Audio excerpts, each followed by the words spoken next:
तभी अचानक उसे एक व्हाट्सएप पर मैसेज आया। एग्जैक्टली 3:30 बजे कबीर का फोन फिर से वाइब्रेट हुआ। उसका दिल जोर से धड़कने लगा। कबीर ने अपने कान बंद कर लिए। कबीर चीख पड़ा।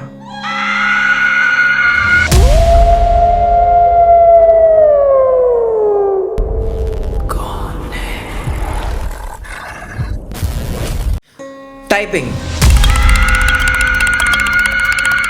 ये कहानी है चेन्नई की। रात के 2 बजे थे। कबीर अपने बेड पर लेटा हुआ फोन स्क्रॉल कर रहा था। वो रैंडम रील्स देख रहा था।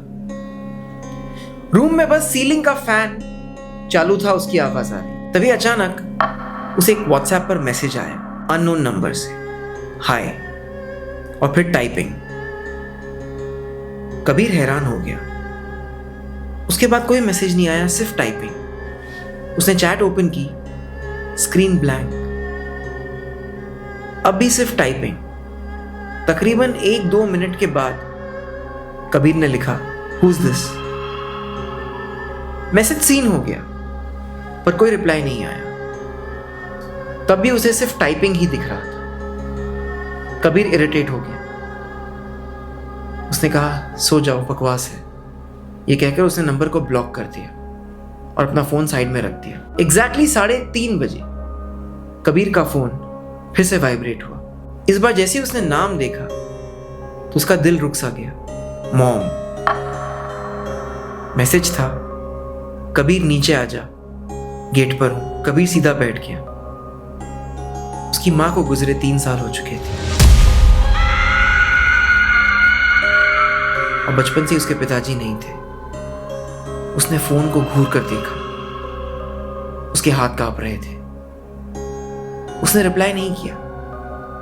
तभी एक और मैसेज आया, उसी ब्लॉक्ड अननोन नंबर से। गलत चैट खुल गई।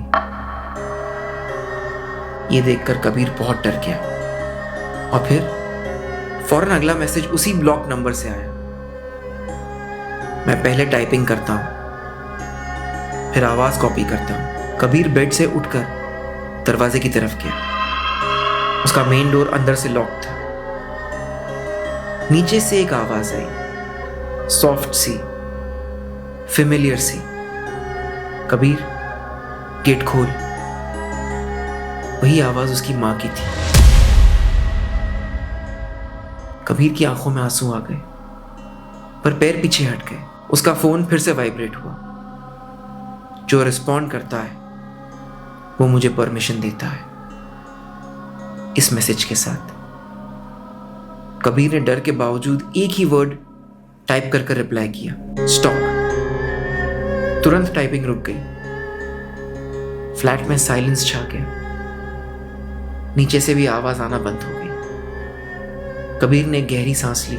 तभी व्हाट्सएप खुद ब खुद ओपन हो गया और ऊपर था चैट में कबीर का नाम, हाय, और नीचे टाइपिंग। उसका दिल जोर से धड़कने लगा। ये मैं नहीं हूं, वो फुसफुसाया। उसने अपना फोन अपने हाथ से गिरा दिया, पर स्क्रीन बंद नहीं हुई। बेड के नीचे से एक स्लो वाइब्रेशन महसूस हुई, जैसे टाइपिंग सिर्फ फोन में नहीं, पूरे रूम में हो रही हो। उसकी स्क्रीन पर एक मैसेज आया, परमिशन ग्रांटेड, और फिर एक नया टेक्स्ट उसी अननोन नंबर से। तुमने स्टॉप लिखा पर चैट क्लोज नहीं की।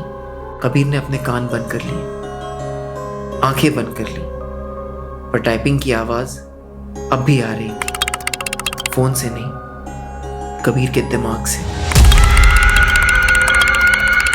फोन फिर वाइब्रेट हुआ। मॉम। कबीर चीख पड़ा। उसने कहा, बस करो। टाइपिंग फिर रुक गई, लेकिन सिर्फ 2 सेकंड्स के लिए। और फिर एक फाइनल मैसेज उसी अननोन नंबर से।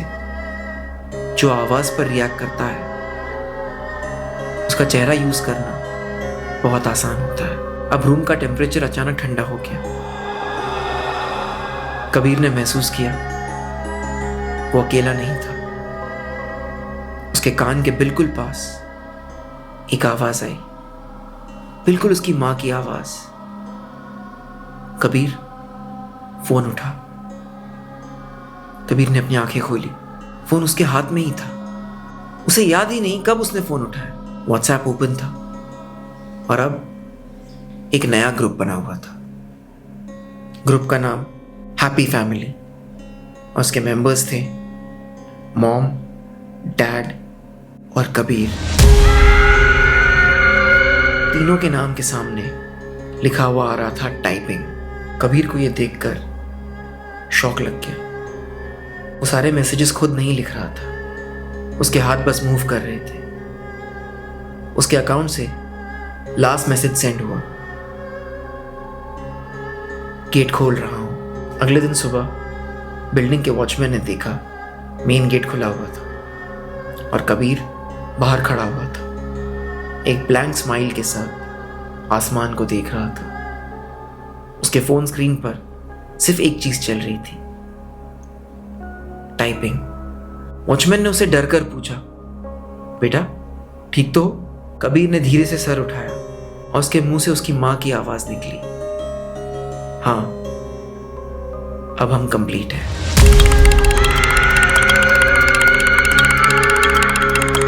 दोस्तों, ये थी हमारी आज की कहानी। अगर आपको ये कहानी पसंद आई हो, इसे ज़रूर लाइक करें, शेयर करें और हमारे चैनल कौन है को सब्सक्राइब करें।